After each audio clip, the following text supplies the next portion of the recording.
Welcome to the Heavy Pour with James and Alyssa. Today we're going to be talking about a really interesting beer.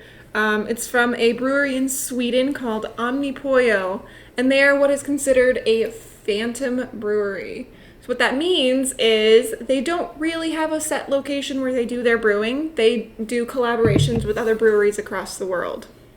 And I think the idea behind the brewery is a collaboration in itself. Reading up a little about this brewery, it's a graphic designer and a brewer, so they apparently always take their artwork very seriously, and a lot of the design choices go into the beer design choices, and the beer design choices go into the graphic design choices. It's really interesting. That's true.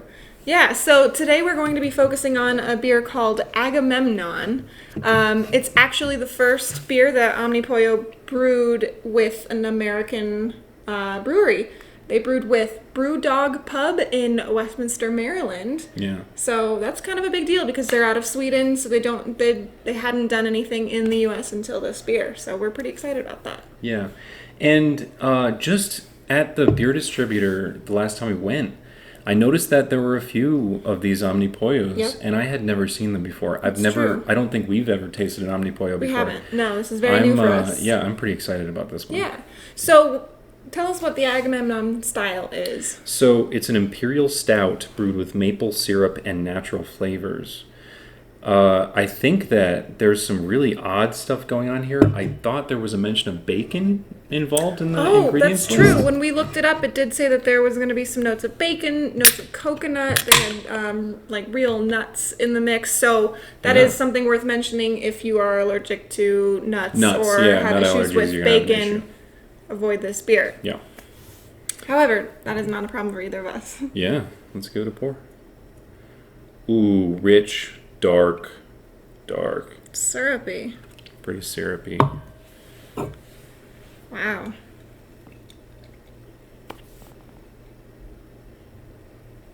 I may have given me more. Oh no. Oh, maybe I gave you more.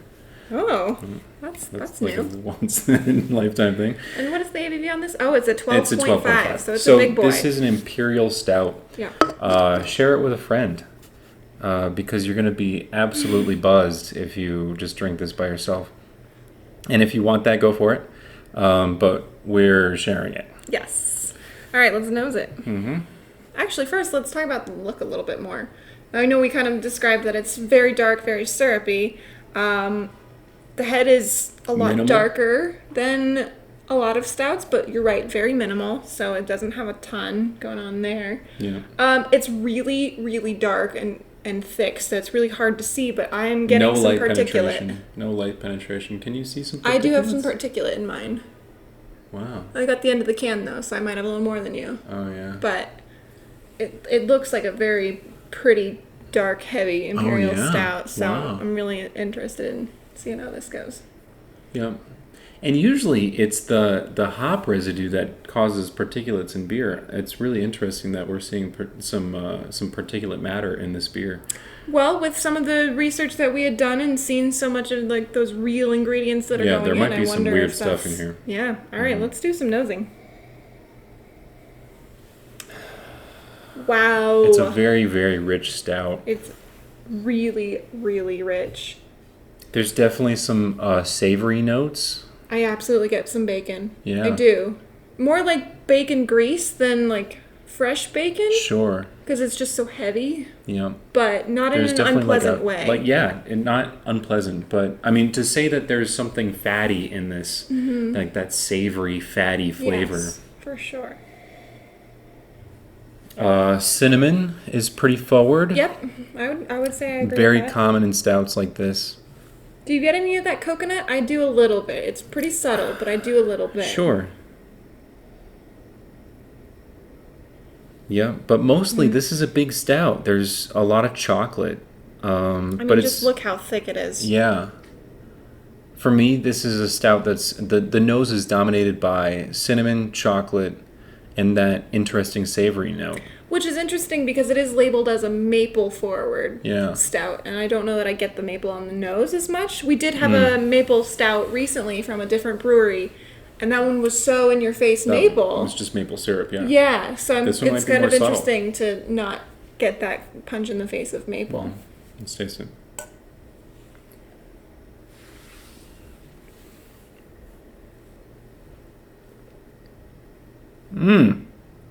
Wow. Whoa. There's a lot going on. I was expecting that to be, honestly, when I see something like a maple imperial stout, my expectations are already set up to say that it was maybe a simple dessert beer. Maybe there wasn't something going on. Other than that, just sweet hit and desserty finish. Yeah, the last one we had was very much that way. Like, we even had to split it and had trouble finishing it because it was just so sweet. Yeah. There's a ton going on in this beer. There's so much going on, and there's such a balance of that savory flavor that we got up from the nose right up front that it is not an overly sweet beer. Honestly, I would err on the side that it's almost a little too savory. Wow. Really nice bitterness. I'm getting a lot of Really dark good dark chocolate, chocolate. really bitter chocolate. Absolutely agree with that.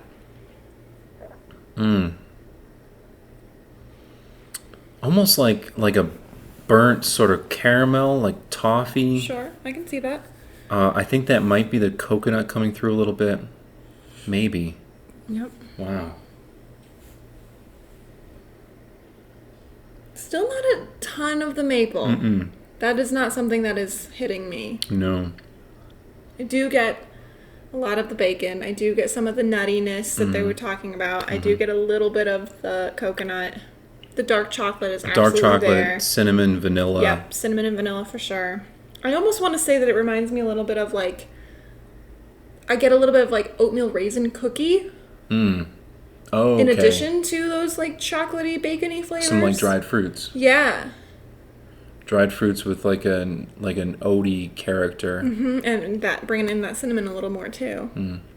It's funny that you bring that up, that graininess. I'm definitely getting a graininess on this. Which is interesting for me. Sometimes, like, I want to say that sometimes some sort of grainy character is brought by some barrel aging. I know this probably wasn't, I'm almost positive this wasn't aged on a barrel. But if it were mentioned that it was just like thrown on an oak barrel for a little while, I wouldn't be surprised. Sure. But I don't think it is. I don't No, think it is. and I mean, I just and think it's a really what- awesome beer. Let's go back to the can for a second. I know we've Yeah. talked a little bit about the art. It's beautiful.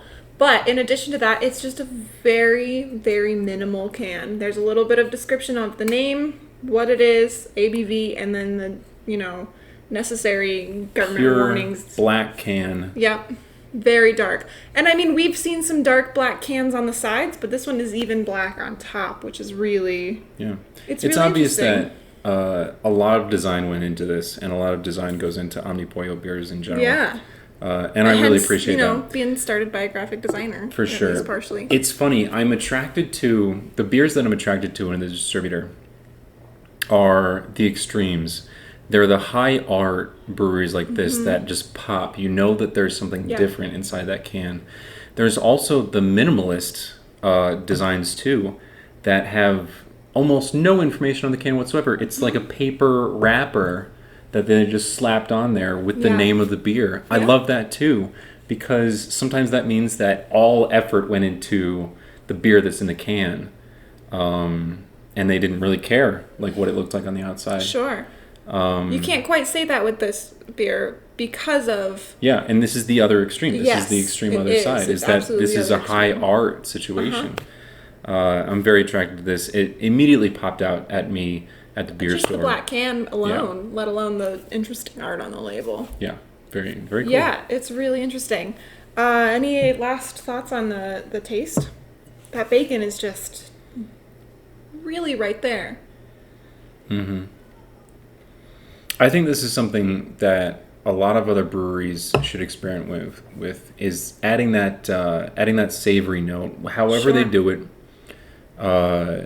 it's so interesting, and it balances out the sweet characters so well. Because just think about when you're adding something sweet to something. Like, I love the flavor of maple syrup and bacon. Like, those Yeah. two things together are a perfect combination. For sure. That ultra sweetness should always be balanced by something. Yeah. And I think because that's sweet beers are just boring. I think that's a huge issue we've seen with a lot of imperial stouts is if they're trying to bring in that sweet element, they don't balance it very well. Yeah, there's just nothing else. Going back to that maple beer we had most recently, it was just too sweet. It was way too sweet, and then you like felt like you had to brush your teeth because you were getting a cavity as you drank it. It was just too sweet. The flavor was good, but it just was too much. It was, you could have a sip and then that was it. This beer, I can drink. Wow. Yeah, I can drink this. Yeah. There is And that touch of sweetness, but it is so well balanced. Being at 12.5, do you get any alcohol flavor? Oh, I didn't even think about that because know. it's so well balanced. Yeah. I really don't get a lot I of don't it, either. especially for being an imperial 12.5%. I know. Yeah, I think there's not a real booziness quality to it. No, I think that the only indication that you'd have after drinking this beer is that you'd be buzzed. You would just find yourself a little inebriated Sure. after drinking it and think like, oh my God, and have to check the can for the ABV. Because the flavor of the alcohol is so masked by all of these complex, big imperial stout classic flavors. Mm-hmm. It's really just a beautifully designed beer. Yeah. Let's do a final taste, and then Okay. we'll give it some scores.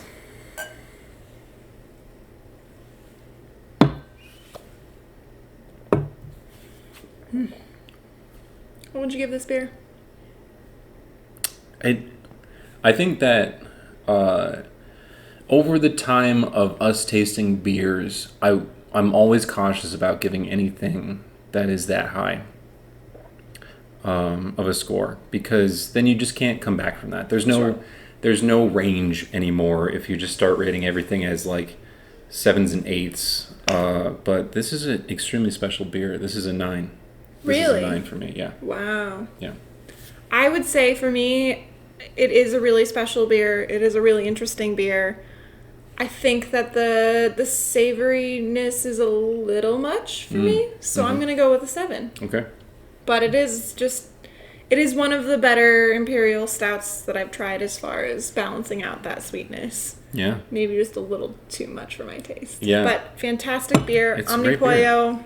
I know, Way and to we're gonna as soon as we get back to the distributor, we're gonna find every More of other these. Omnipollo on the shelf Absolutely.